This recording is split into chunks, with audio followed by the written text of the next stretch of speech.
لا احنا كاون تايم ملناش منافس فيها في مصر، حرفيا ملناش منافس فيها، حتى بره ملناش منافس فيها.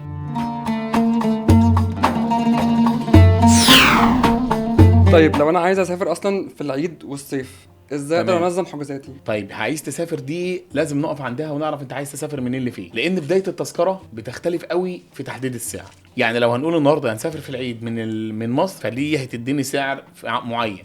طيب لو انا هاجي من بره مصر لمصر، برضو دي سعر مختلف بيبقى اغلى تمام. ولا شيء اقل؟ طبيعي بالنسبة للشركات السياحة اللي شغالة في مجال التيكتس والهوتيلز هنا في مصر. التذكرة اللي بدايتها من مصر فيها منافسة شرسة جدا، وأسعارها متفاوتة من شركة لشركة. طيب والفرق مش كبير. طيب التذكرة اللي بدايتها من بره اللي هي بنقول عليها تذكرة سوتو، لا احنا كاون تايم ملناش منافس فيها في مصر، حرفيا ملناش منافس فيها، حتى بره ملناش منافس فيها. هتحجز من عندي امان، تخفيض، سعر مخفض، هتوفر اكتر من اللي انت كنت هتوفره في اي حالة تانية.